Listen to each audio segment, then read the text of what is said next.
Welcome to the Relaxed Dog Podcast, the podcast where the dogs are the stars of the show.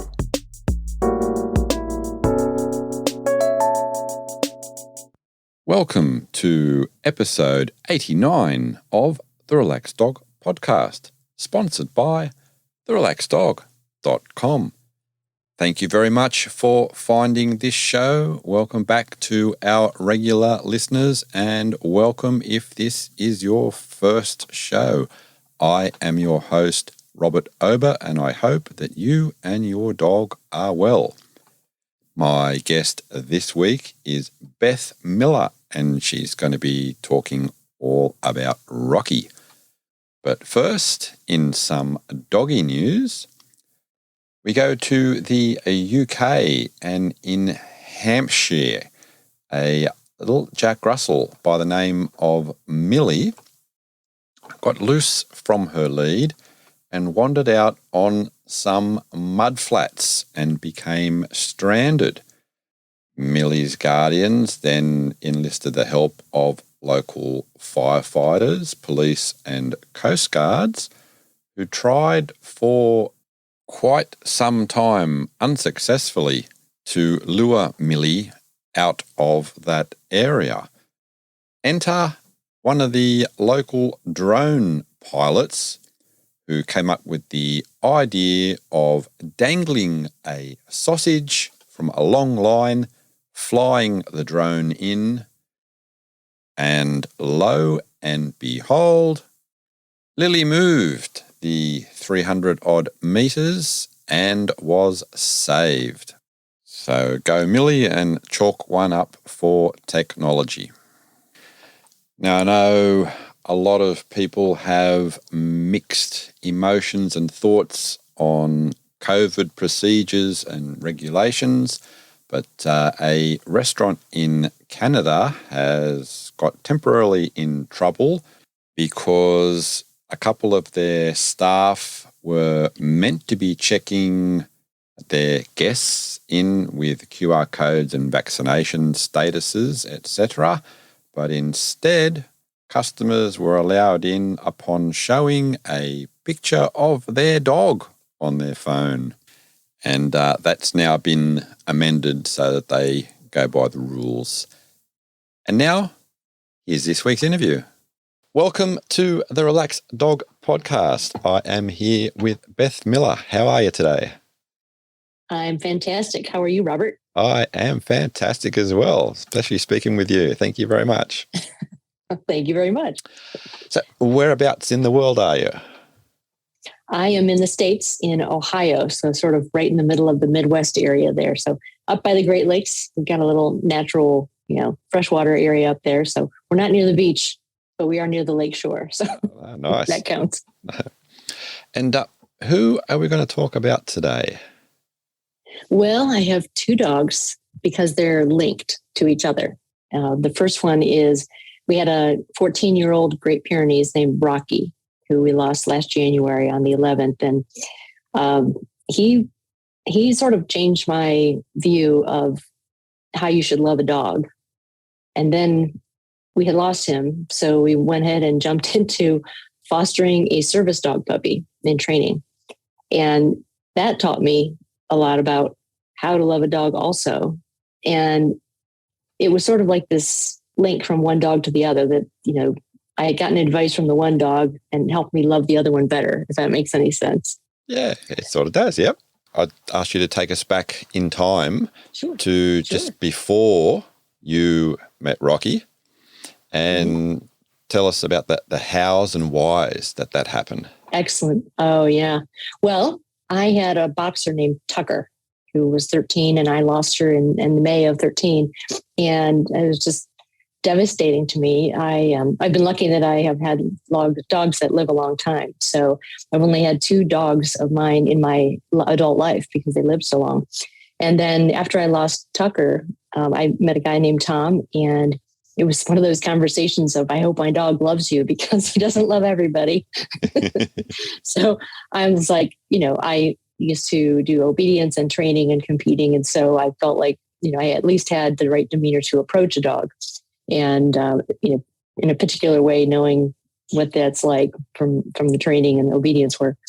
And so luckily we got along, but it was my first experience with having a dog where you need to watch them all the time. And I'd never had that. And I had never had that. So I had my first dog, she scored, I've got my certificate back here that she was the highest scoring dog, despite the fact that she was an American Cocker Spaniel. That's not an obedience dog at all. But, so I came from this experience of my dogs never bark. They're always in heel position, sit, stay down. They stay as long as I tell them to, and no begging, all these like polite dog behaviors. And I always knew that I could give Holly or Tucker to anybody to watch or to take for a minute, and there would be absolutely no problem, right? 100%, which is not possible with dogs, but as close as you could get. And so when I met Rocky, it was a real adjustment for me. It's hard not to be, I guess, judgmental about the way he was raised and things like that. But then you take a look at the Rocky, and he was adopted or rescued in Kentucky by a young girl and her boyfriend, Tom's son and his girlfriend. And she took this fluffy, puffy Great Pyrenees puppy home. And her parents Googled Great Pyrenees, saw 150 pounds and said, absolutely not. So take it back.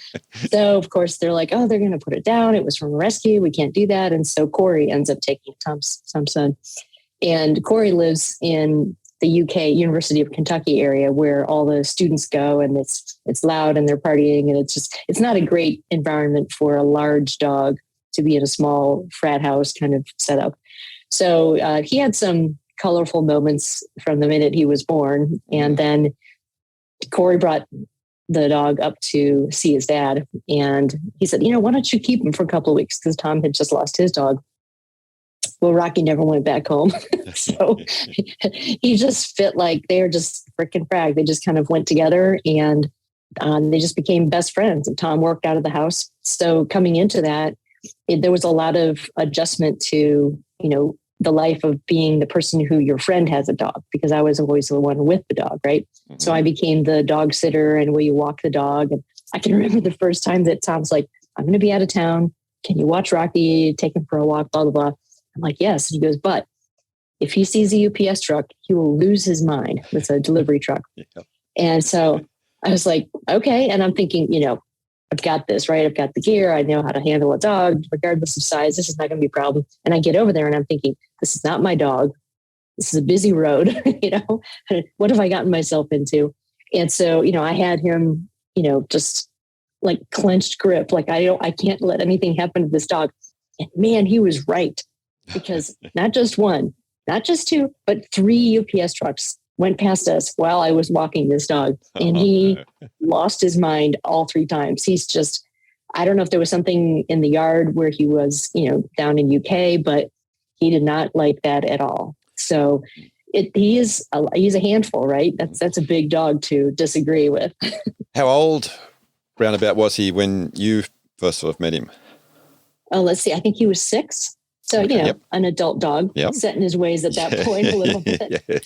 But man, it was interesting because I never have had to worry about where I took my dog or what I did with my dog or, and with Rocky, you always have to think of that. And I think to some extent that I had the wrong approach before, because even if your dog is great, you should always pause before you do. And I really didn't before because I trusted them so much. But, dogs are dogs. Mm-hmm. People are people. People are going to do things that dogs don't like, and dogs are going to do things that, it's bound to happen. And so it taught me a lot about patience and acceptance of dogs that had checkered pasts and things like that. And then kind of getting into my own groove with Rocky, right? So he and Tom had their own schedule and their own little special voices and, belly rubs and all those things. And so I developed my own ear rubs, my own, scratching with the little noises that I would make that meant, come here and I'll scratch you. And so you develop sort of your own new language depending on the dog that you're with, I think. And so we developed what I guess would be the Rocky and Beth vocabulary of us exchanging things with each other. So yeah, it was fun to get to know a dog as an adult. Mm-hmm. I had not done that before. Was he reactive to any other things? He would go after some people, not very often. I think there were only maybe 8 people in the time that I knew him that he kind of went after. Not he wasn't off lead and went after him, but just, act like if he was off lead, you want to eat them. And I don't know that he would have done anything. And he's a Great Pyrenees, which usually they don't bark, or they bark, but they don't bite, but they do take off. So, he would be interested in maybe going to see that person. And that's a big dog to come and investigate you. So yeah, he didn't like that. And he was afraid of some things. So he would spend a certain amount of time hiding in the bathtub. So that was his safe spot. Yeah. It was, just kind of insulating. And it's probably where he went when the parties were going on at the university, and it just extended to here. So he found ways for himself to soothe himself. And then we tried to supplement that with ways to, keep him calm and, acclimate him to new situations a little bit better. And so it was great to watch that transformation, not just of him, but of myself as a dog person. And then that relationship between the two of us. And that, of course, trickles into your relationship with people in your life. So it's wonderful how, you really can't come into contact with a dog and not walk away with it from some benefit. So with some kind of benefit, you are a better person after you meet a dog, even if you don't like them. Yeah, absolutely. Yep. They just have that special quality, in my opinion. And yeah, I think that dogs are the dolphins of the walking planet. Yeah. They're just always like that. Yep. Can't argue with that at all. Absolutely. So what was the sort of like standard walk environment like when you were over at Tom's place and you took Rocky out? Yeah. Well, there was the sort of the sidewalk route, which is sort of a suburban development kind of thing where everybody has about an acre. And so there's, a lot of woods. It's woods and, quiet setting in there. And then we live near a park, and then we have a metro park system. So I love hiking. So we would take him to like the gorge and go camping with him, and, go out in the woods and take him to places where he could splash around in the water and get all muddy. And amazing how a pure white dog can get that dirty at such a short period of time. And then when we would get home, he would be clean. I never understood it. He wasn't back there cleaning himself. So I don't know, maybe it's a special Great Pyrenees trait, but he was never dirty after we'd be covered in mud. But yeah, it was, I find, I don't know, the forest for me is very restorative for me. And then when you have a dog with you, I don't know, there's just something I love to go hiking in the woods, old growth forest, with a dog when it's raining, just slightly raining. Just nobody's there. It's quiet. Everything in the woods is quiet, and it's just the sound of you and your dog walking along, breaking twigs and running around and having fun. And yeah, it's just, you create those moments. And so I think people have a tendency to categorize walk the dog with the square around the neighborhood versus let's go on an adventure. Yeah, unfortunately, I agree with you there that they need so much more enrichment, and it's so much better for the person as well. Absolutely. I have a friend who lives in the Pacific Northwest, up in the Oregon, Washington area of the States, and she has 2 dachshunds. And people always think, they can't walk very fast or go very far, but they are tough dogs. So she has 2 of them. And she has a blog that she records her adventures with them, because they hike, 6-7 miles at a time with these 2 dachshunds, and they've got their gear on, and they've got their goggles on, and they've got their feet ready. And they're just hilarious. So she has this blog called "You Did What with Your Wiener?"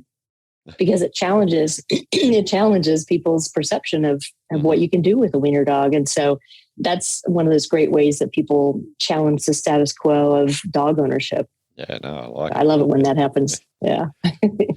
So on the trails, ever come across any interesting wildlife, any interesting interactions? Oh, yes. The one I remember the most, well, there were 2, I guess. They were both with my boxer, and then the last one with Rocky. So I'll tell you about the Tucker one. We were in a conservation area, which meant that I worked for the conservation agency, so I had access to get to this space. So it wasn't really open to the public. So it was great to go there and let my dog off lead, and we would fish and hike and all that kind of stuff and search for shed. And that was just this wonderful place to sort of play around with her. And we came around the corner on this little pathway, and there was a deer standing there. Mm. And it just stood there and just stared at us like, what are you doing here? This is my space, right? And then it started to stamp its feet. And Tucker had no idea at all what to do with this thing. First, it was bigger than her, right? And then it started stamping. And she just stood at it, stared at it like, I don't know what you're trying to tell me here. But I think the deer finally figured this whole stomping routine I'm doing is not working. So it just kind of wandered away, you know. And then the next one was when I was with Rocky and we were at Sugar Creek Metro Park. And I have a tendency to go a little further than I should when I hike. And that was one of those days when it was getting dark too. And so I'm kind of jogging with Rocky to get through the park to get to the end. And we started to walk slow a little. We get toward the end. And all of a sudden there's this huge barred owl, which is a big owl, that just swooped right out of a tree and scared the heck out of me. And nothing from Rocky. Thank gosh, he totally missed it. So I'm like, let's get out of here. But I was glad to have a big dog with me when I saw that thing coming at me. But yeah, it's every time I go into the woods, I'm not a good person to hike with because I have a tendency to, I'm not a get from point A to point B hiker. I'm oh my gosh, look at that, the way that tree is formed. Oh my gosh, look at the wildflowers coming in. Oh my gosh, look at this picture with Rocky up against the green, you know.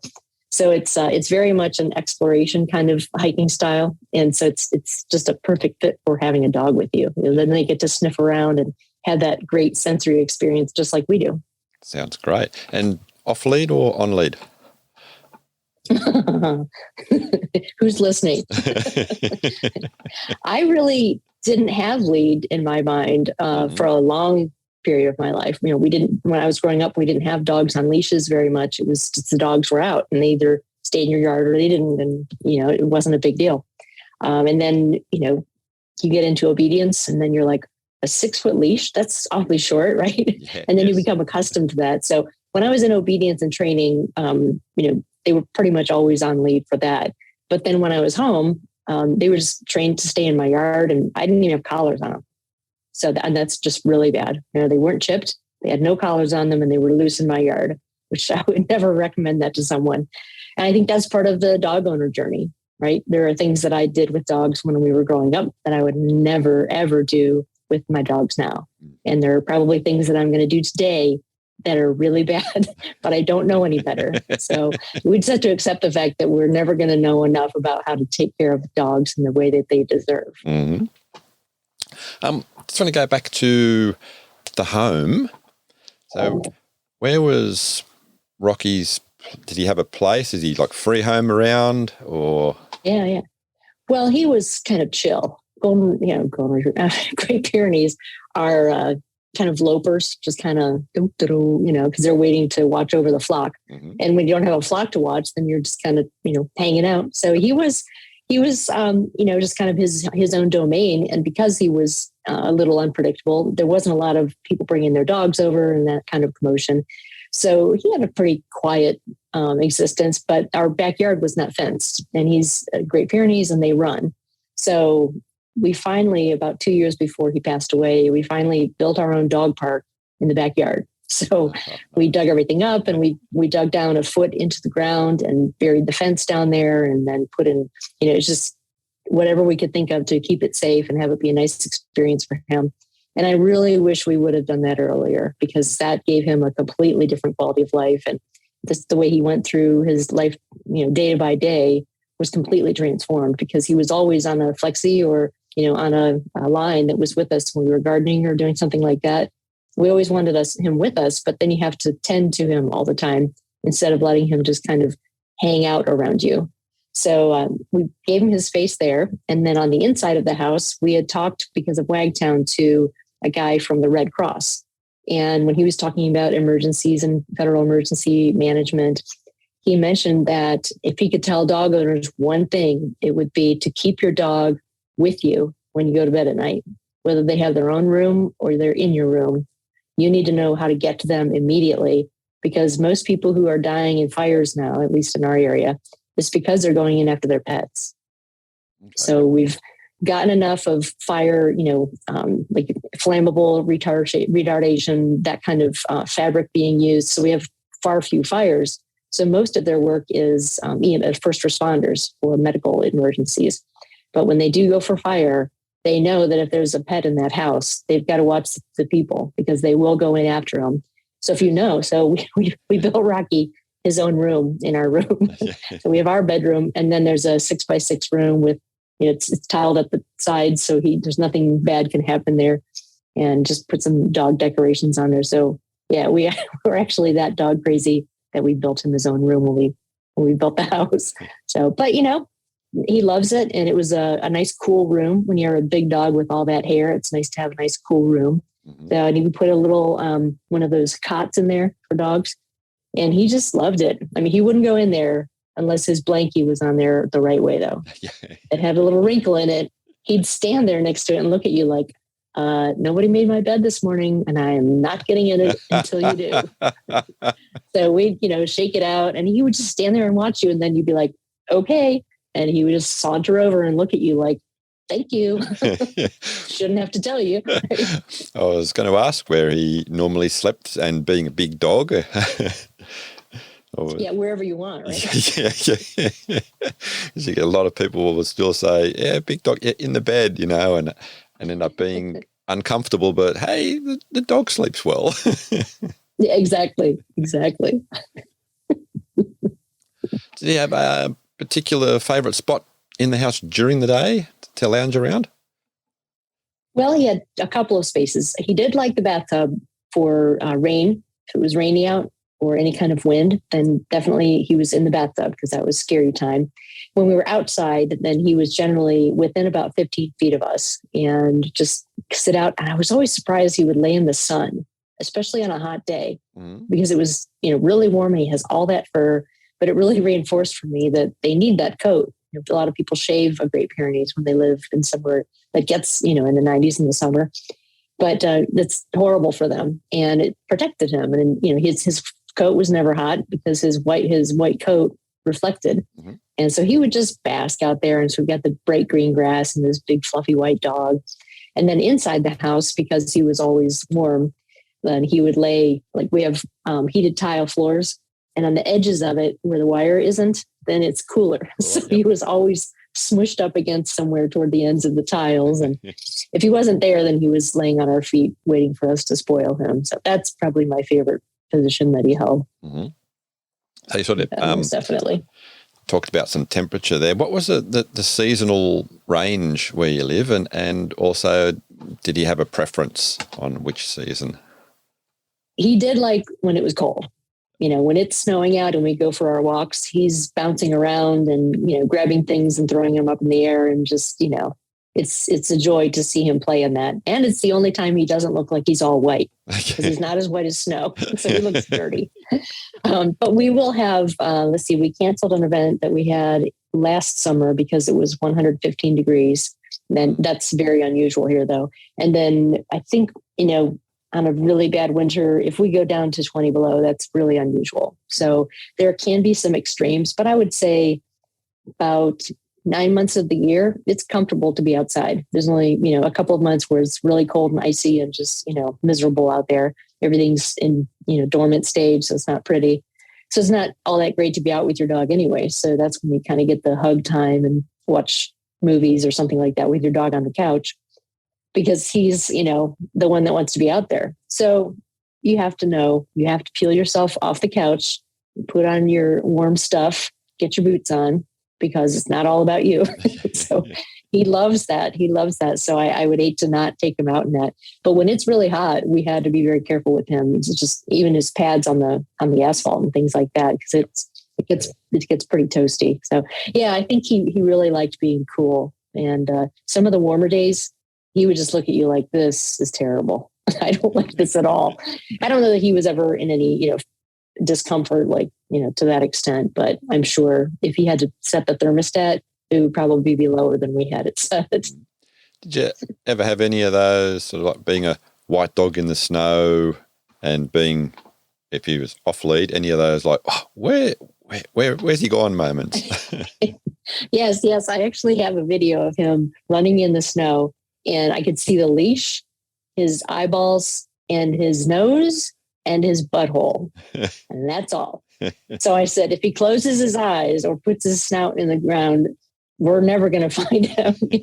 He does kind of disappear. That particular day, it was kind of blizzardy out. So lots of snow coming down, plus the dog jumping around. Yeah, but it was beautiful, just to see a dog like that with all that coat prancing around and just the coat going everywhere and just having the time of his life. And it's just something about that when you see a dog with that much joy, it just makes your whole day. Yeah. Favorite toys? Ooh, well, that's an interesting story because I'm like, Tom, what's his favorite toy? And he says, he doesn't play with them. Mm-hmm. I'm like, nothing? And so he wouldn't. We'd have squeaky things, nothing. He didn't care about anything like that. And then I got him one of those wobblers where you put food inside of it and it looks like a Weeble. So it rocks back and forth. And he sort of just stared at it like, what is that? And why did, and we had put treats in there to entice him to play with it because he's not a toy dog, right? And once he got the hang of it, though, then you have this big dog that can take his paw and just flap, hit that thing and it goes flying across the room and all the food comes out. Well, we made the mistake of starting with treats. We should have started with dog food because now he would not play with the wobbler if it had kibble in it. He would only play with it with certain treats. So he had us trained on that one. Yeah, that's just not worth the effort. Very well trained. Yeah. What about favorite games that you'd like to play?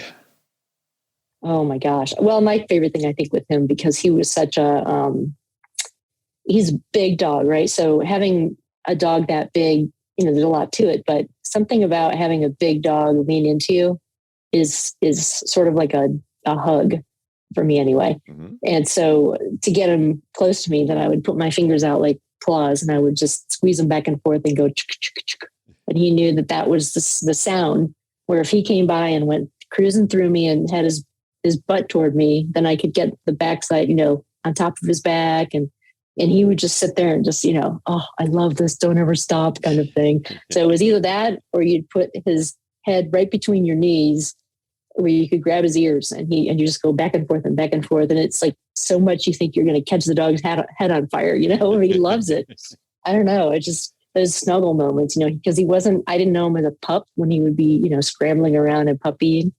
So he was sort of the old soul kind of dog, right? Mm-hmm. So a lot of the stuff with him was sort of special, quiet moments, more so than, like a relationship with like a border collie or a Vizsla dog like that would be very different from what we had with Rocky, which was, it suited his disposition and his size and sort of the whole dynamic of Rocky.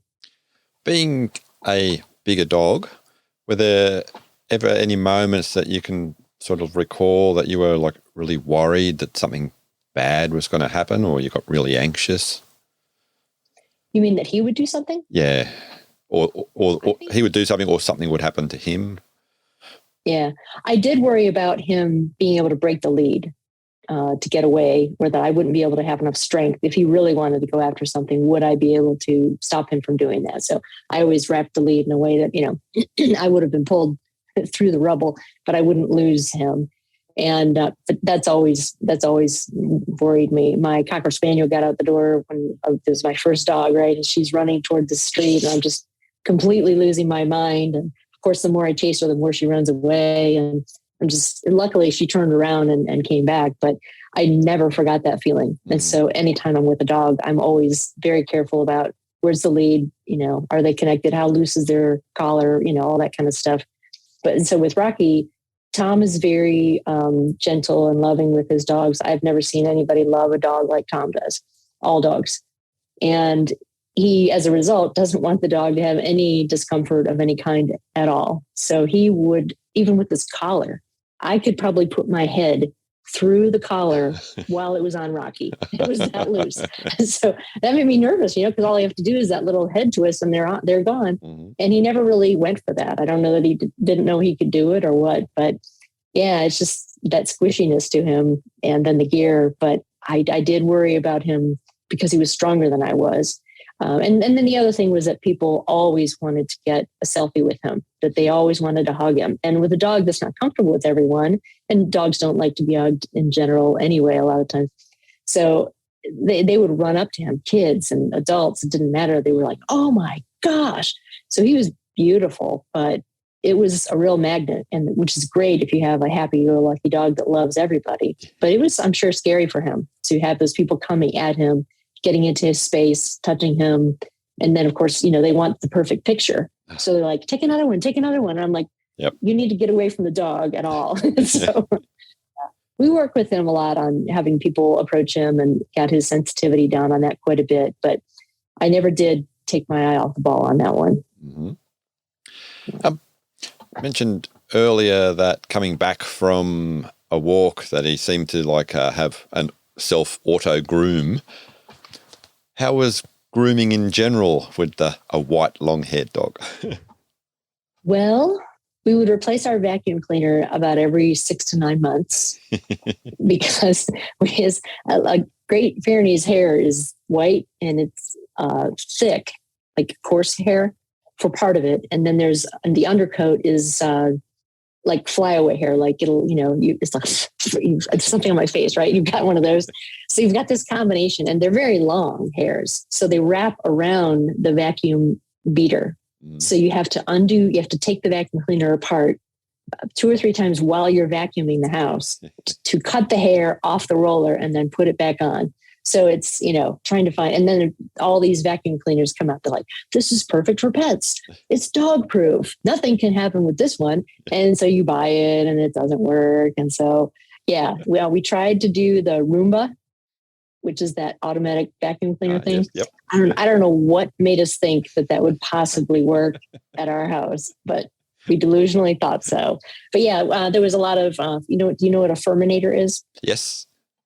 So a lot of furminator, but there was so much coat that would blow out of that I only did it mostly in the summertime, and we would do it outdoors. And there would just be these like white clouds of dog hair in clumps like tumbleweeds going through the yard. So, and, and keeping they grow hair quite a bit, around their pads from who they are. And so we would keep that cleaned up so that he wouldn't get snow stuck in there in the wintertime. And, and when we would hike certain places, then there's a balm that you can put on their pads to keep him safe there. Just cleaning up his ears, but he was pretty, other than managing that coat. So he didn't have ear infections. He never had anything like that going on. His hips were always good, but Tom walked him 2 to 4 miles every single day, no matter what the weather was like. Nice. So that made a huge difference, I think. The Great Pyrenees doesn't generally live to be 14. So we were really lucky. And I think a lot of that was, it was good for him and it was good for Tom because Tom's a very fast walker. So they got their exercise in every single day. And sometimes it was, 2 miles, but if you go twice a day, then he'd double that up. And that was their time to hang out with each other and talk to him and, have their own special bonding time. Oh, beautiful. What about nail maintenance? Mm-hmm. Yeah. Nail maintenance was a problem. I am a big fan of that you trim your dog's toes or you play with their toes or at least their feet. You handle their feet all the time when they're a puppy and literally forever. Because I don't want to have a dog. I always would crack up when people would come in for training and they'd be like, I cannot trim my Chihuahua's feet. And I get it because Chihuahuas have a personality that they're like, don't touch my feet, right?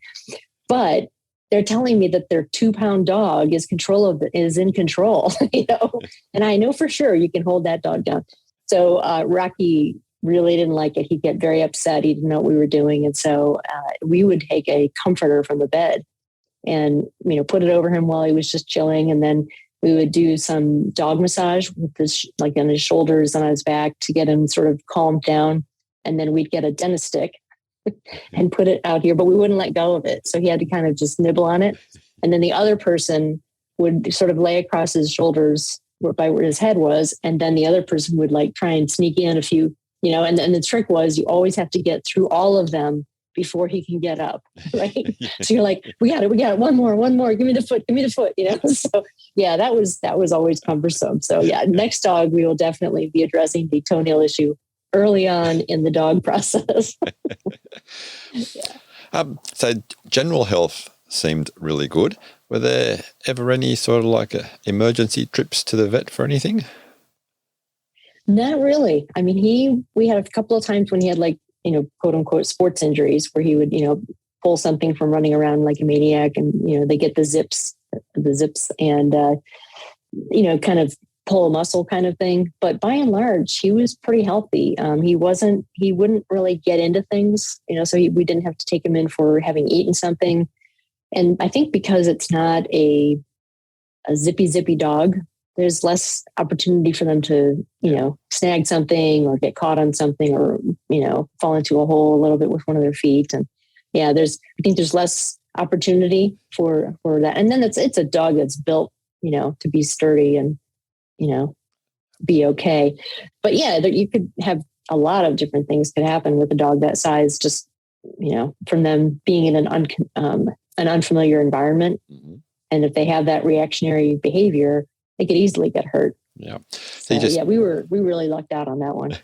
You just hinted at an answer I ask everyone is to complete the sentence. I can't believe my dog ate. Oh, wow. Let's see. Probably the worst one would be, in terms of our personal frustration, because we thought we were losing our minds, is he did something, and we found it later, so he hadn't actually eaten it, but he did. I think he ate part of it because it was gone. It was Tom's golf gloves. They were out, and he never, ever eats anything, right? So I don't know what was on them or what, but he took them, and they were gone for 2 years. And then we found them. He had his own sofa in one of the rooms, and so when we moved, we were getting the couch cushions off, and when we moved the sofa, there's the gloves. They're both in there, mauled. And so there must have been something. Tom's a type 1 diabetic, so I'm guessing that he had to eat something while he was on the course, and Rocky must have really liked it. But and then later on, when he was going to the bathroom, we confirmed that he did indeed eat part of the glove. So that end came out. So poor guy. Don't I think couldn't do that. I mean, if you're going to eat something, that's a good one. It's not stringy. It's not going to get in your gut. So he was, Yeah. I don't think I've had gloves as an answer before. So as an answer, and I've had a lot of different things. Pantyhose, I think, is the worst one I've heard from someone, because then they had to help them get it out. Yes. Yard by yard. Not good. Yeah. What about sort of like traveling and trips? Do you have where was his spot in the car, and do you have any like favorite places to go? Yeah. Oh, he would love to be either in the back seat sprawled out if he's all across there and just sort of spoiled in there. And usually when we were on our way to go hiking, he would be sitting up and, checking things out. If there was a motorcycle nearby or a UPS truck, he would go nuts, until they were gone.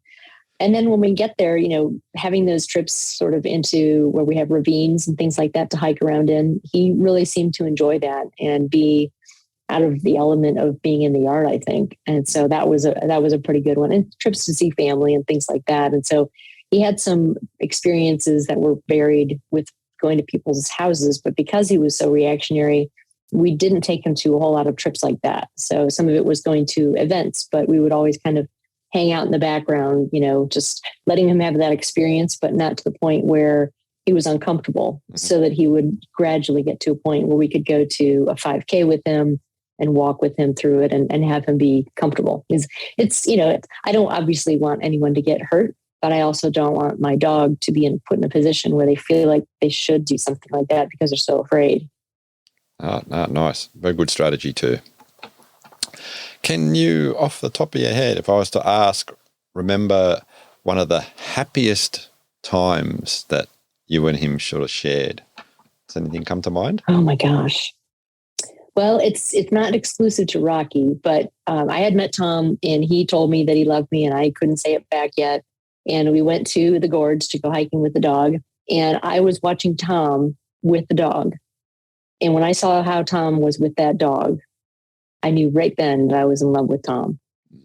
And I think, so Rocky has always been kind of a part of our relationship, and knowing that that's the kind of environment that I was going to be around, is going to be dogs and an incredible amount of respect for the impact of dogs and just all in love for any dog that's within a quarter mile. So that was good. Yeah. I like to, I'm drawn to people who have the same empathies that I do and the same, passions for things. And he's definitely passionate about dogs. That would have That's for sure. a beautiful moment. Yeah. Did Rocky have any particular quirky habits or anything like that?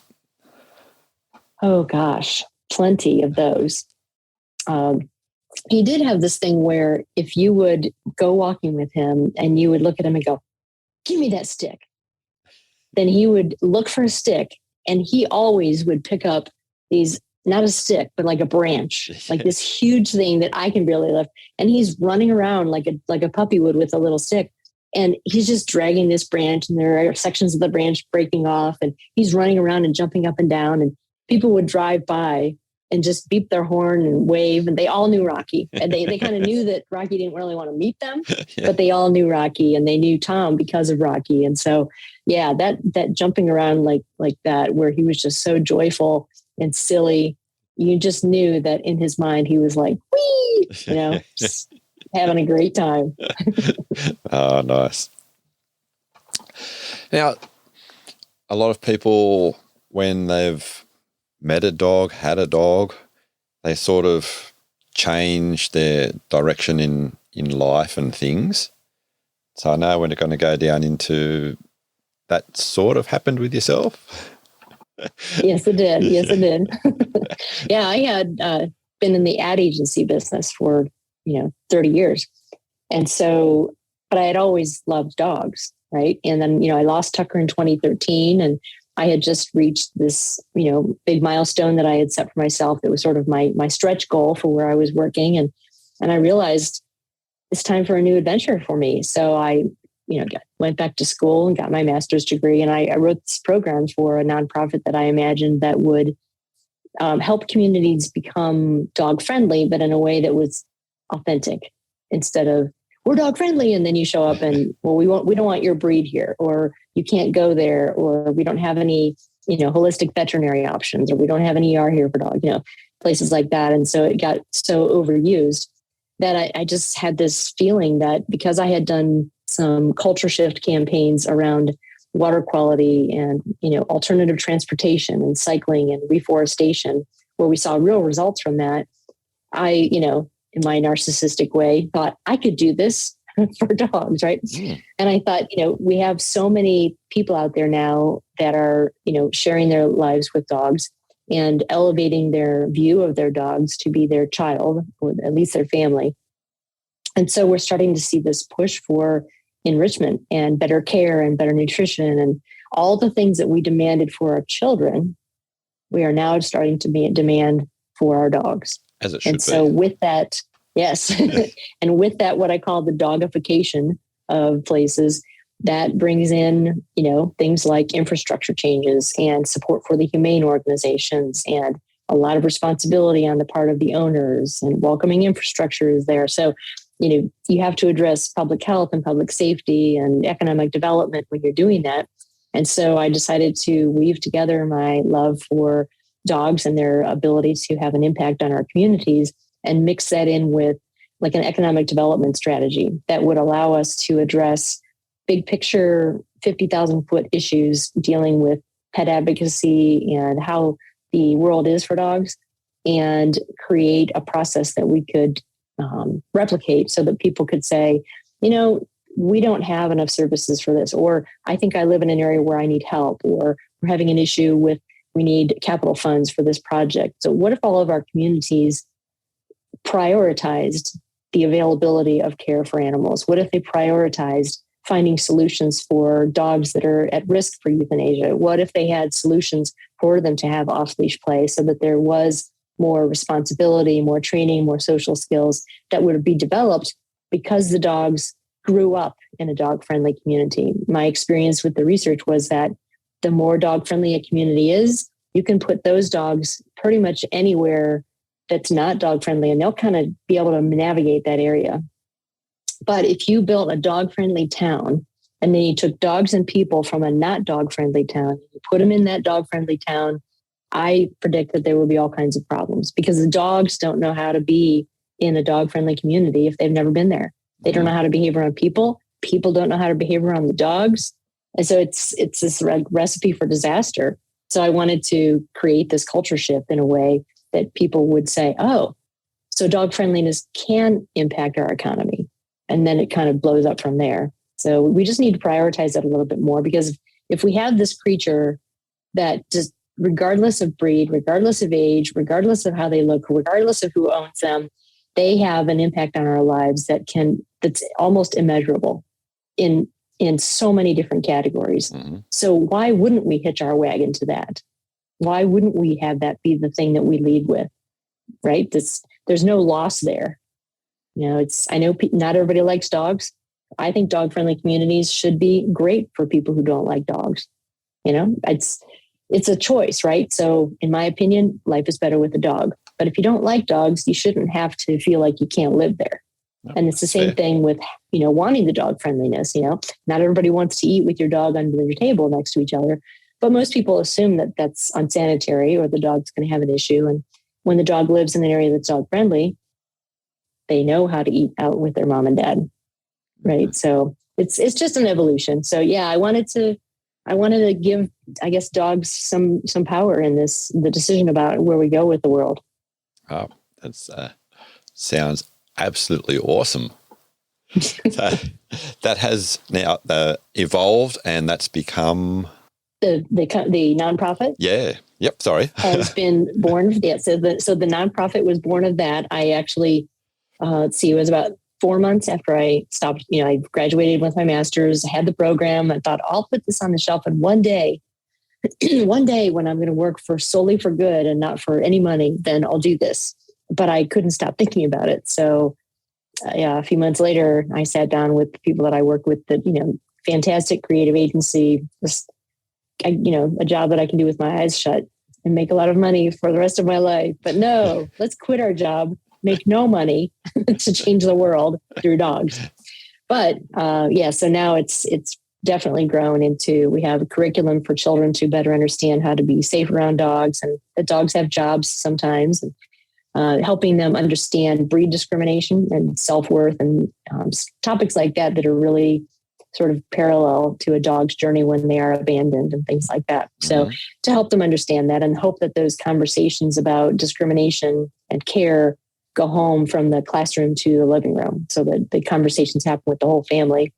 And then I wrote a book for those kids to learn about what that journey would be like from the dog's eyes. And then we created what's called the Wagtown Dog Trail, which is a 2-mile trail that goes throughout the downtown area, and it stops at different landmarks in our city and highlights the businesses that are dog friendly. And along the trail, there are these 3-foot giant paw prints, and then the autographs of dogs around the community are on these paw prints. So it's a nice way to come in, learn about the city, check out the milestones, and it's kind of a neat little project.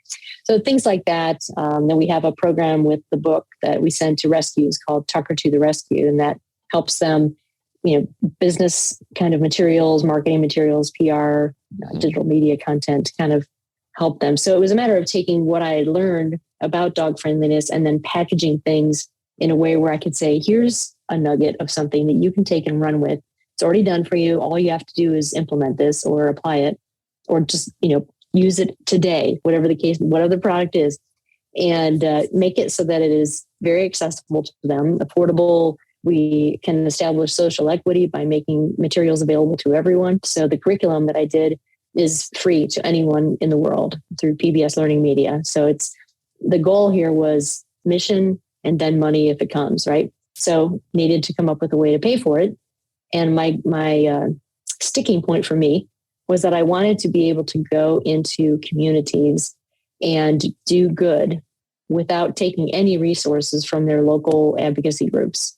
So if you have a dealership that normally gives, so many $1,000s to the Humane Society, I didn't want to be an organization that came in and then got some of that money for Wagtown projects when it's clearly needed in the community. Mm-hmm. So that's part of the reason that I built Smart Dog Park, was to address the infrastructure issue and the lack of training for those individuals that are bringing that to fruition and then maintaining them, and for the users to better understand what it goes into that and what their role is for that. But the reason I did that was to fund Wagtown. That way I can go into a community and say, I got this.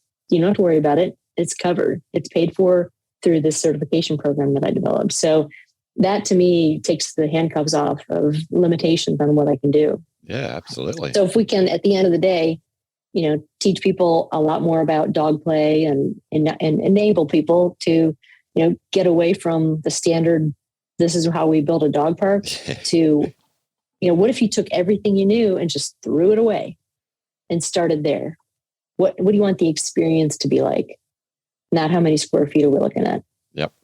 And I like the business model. Nice. Yeah. Where do people go to find out more about both of those things?